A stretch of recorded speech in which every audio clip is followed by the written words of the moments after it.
نحمده ونصلي على رسوله الكريم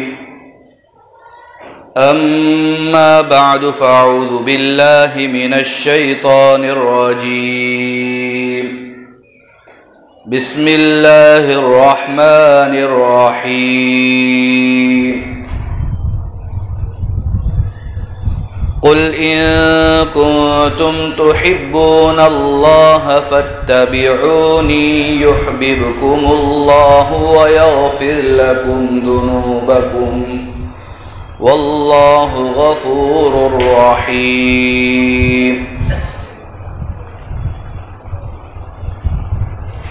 بزرگان محترم اور برادران عزیز، آپ کے سامنے میں نے سورہ آل عمران کی ایک آیت تلاوت کی۔ اس آیت کریمہ میں اللہ تبارک و تعالی ارشاد فرماتے ہیں، خطاب نبی کریم صلی اللہ علیہ وسلم سے۔ اللہ تعالی نبی کریم صلی اللہ علیہ وسلم کے ذریعے ایک اعلان کروانا چاہتے ہیں۔ چنانچہ اللہ تعالی ارشاد فرماتے ہیں، قل اے محمد صلی اللہ علیہ وسلم آپ کہہ دو، لوگوں کو یہ بات بتا دو، کیا؟ ان کنتم تحبون اللہ فاتبعونی، کہ اگر تم اللہ تعالی سے محبت کرتے ہو تو فاتبعونی، میری اتباع کرو، یعنی رسول اللہ صلی اللہ علیہ وسلم کی اتباع۔ اس آیت کریمہ میں اللہ تبارک و تعالی نے اپنی محبت کا واسطہ دیا ہے کہ اگر لوگوں کا یہ دعویٰ ہے کہ ہم اللہ سے محبت کرتے ہیں تو اب اللہ کی محبت کے خاطر رسول اللہ صلی اللہ علیہ وسلم کی اتباع کی جائے۔ سب سے پہلے تو ہم اس آیت کریمہ کے شان نزول میں جو واقعات ہیں اس کو سمجھیں کہ یہ آیت کریمہ اللہ تبارک و تعالی نے کیوں نازل فرمائی، کیا ایسی بات پیش آئی تھی کہ اللہ تعالی نے یہ آیت کریمہ کو نازل فرمایا۔ اس آیت کریمہ کے شان نزول میں مفسرین نے متعدد واقعات بیان کیے، ان میں سے چند واقعات کو میں پیش کرتا ہوں۔ پہلا واقعہ نجران کے نصارہ کا ہے۔ مدینہ میں قریب میں نجران ایک علاقہ ہے، وہاں کچھ عیسائی آباد تھے۔ جب مدینہ میں اسلام پھیلا ہے اور مسلمانوں کا کچھ بول بالا ہوا اور یہ باتیں آگے تک پہنچی ہیں تو نجران کے کچھ عیسائی وفد کی شکل میں نبی کریم صلی اللہ علیہ وسلم کے پاس آئے۔ نبی کریم صلی اللہ علیہ وسلم کے ساتھ بات چیت ہوئی، انہوں نے بہت سارے سوالات پوچھے نبی کریم صلی اللہ علیہ وسلم سے اور آپ نے بھی ان کو جواب دیے۔ تفصیلی واقعہ ہے لیکن میں اس میں سے ایک حصہ آپ کے سامنے رکھتا ہوں۔ نبی کریم صلی اللہ علیہ وسلم نے ان سے یہ سوال کیا کہ تم حضرت عیسیٰ علیہ السلام کو اللہ کا بیٹا کیوں مانتے ہو، اور تم حضرت عیسیٰ علیہ السلام کو خدائی کا درجہ کیوں دیتے ہو؟ ظاہری بات ہے کہ وہ عیسائی اس عقیدے کو رکھنے والے تھے اور حضرت عیسیٰ علیہ السلام کو اللہ کا بیٹا خدائی کا درجہ دینے والے تھے۔ جب نبی کریم صلی اللہ علیہ وسلم نے یہ سوال کیا تو انہوں نے جواب کیا دیا؟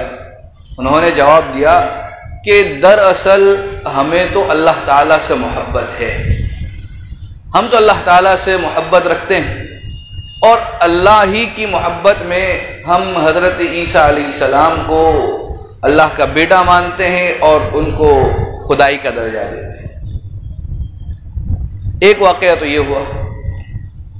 دوسرا واقعہ یہ کہ جب نبی کریم صلی اللہ علیہ وسلم مکۃ المکرمہ میں تھے، اس وقت آپ نے دیکھا کہ بیت اللہ میں بہت ساری مورتیاں رکھی ہوئی ہیں، بہت سارے مجسمے دیواروں پر بنائے گئے ہیں۔ تو نبی کریم صلی اللہ علیہ وسلم نے مکہ کے مشرکوں سے یہ سوال کیا کہ تم ان اتنے سارے بتوں کو کیوں پوجتے ہو اور اتنی ساری مورتیاں کیوں بنا کر رکھی ہیں؟ تو انہوں نے بھی ایسا ہی جواب دیا تھا۔ انہوں نے جواب دیا تھا کہ ہمیں تو دراصل اللہ تعالیٰ سے محبت اور ہم اللہ کو حاصل کرنا چاہتے ہیں، لیکن اللہ کو حاصل کرنے کے لیے بیچ میں کچھ واسطے ہونے چاہیے، بیچ میں کچھ ایسے لوگ ہونے چاہیے، ایسی چیزیں ہونی چاہیے کہ جس سے ہم اللہ تک پہنچ سکیں۔ انہوں نے اللہ تعالیٰ کو دنیا کے بادشاہوں سے تشبیہ دے دی اور یہ سمجھ لیا کہ دنیا کے اندر جو بڑی سلطنت کے بادشاہ ہوتے ہیں تو ان میں براہ راست ان سے ملاقات نہیں ہو سکتی، ان کے لیے بیچ میں کچھ ایسے لوگ ہوتے ہیں جو ان کے اسسٹنٹ ہوتے ہیں، ان کو پہلے راضی کرنا پڑتا ہے، اگر وہ احسان کر دے اور کوئی تاریخ دلوا دے تو ملاقات ہو جاتی ہے۔ تو اسی طرح سے اگر اللہ سے بھی ملاقات کرنی ہے اور اللہ کو حاصل کرنا ہے، اللہ کو راضی کرنا ہے، تو پھر ہمیں پہلے ان بیچ والے لوگوں کو راضی کرنا پڑے گا۔ یہ ان کی سوچ تھی اور اسی سوچ کی وجہ سے وہ لوگ ان بت پرستیوں میں مبتلا تھے۔ اسی طرح سے خود قرآن کریم نے ایک اور بات بھی ارشاد فرمائی ہے جو اس آیت کریمہ کی شان نزول کا ایک سبب ہے کہ یہود اور نصارہ یہ دونوں یہ دعویٰ کیا کرتے تھے کہ نحن ابناء اللہ و احباؤہ، کہ ہم اللہ تعالیٰ کی اولاد ہیں اور اس کے محبوب ہیں۔ ان تینوں واقعوں کو اگر ہم سامنے رکھیں تو ایک جانب میں ان کا دعویٰ ہے اور ایک جانب میں ان کا عمل ہے۔ ہمیں ان دونوں کا تقابل کرنا ہے، ان دونوں کو کمپیئر کرنا ہے کہ تینوں قومیں، یہود ہو، نصارہ ہو یا مشرک، یہ تینوں دعوے میں متفق، وہ تینوں یہی دعویٰ کہ ہمیں اللہ سے محبت ہے۔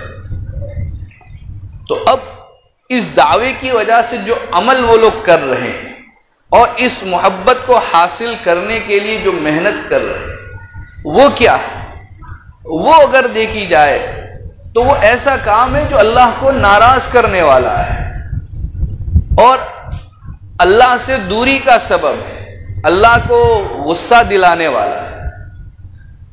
کہ تم اگر اللہ سے محبت کرتے ہو تو اللہ کو چھوڑ کر دوسروں کو کیوں پوجتے ہو؟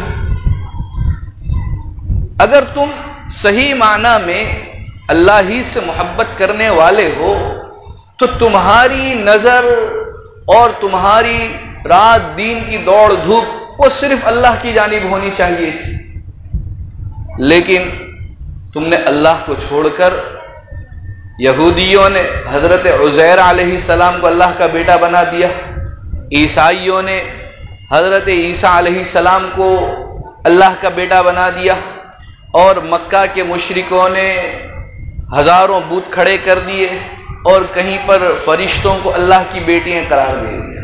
تو تمہارے اعمال تو وہ ہیں کہ جو اس محبت کے تقاضے کے بالکل خلاف ہیں۔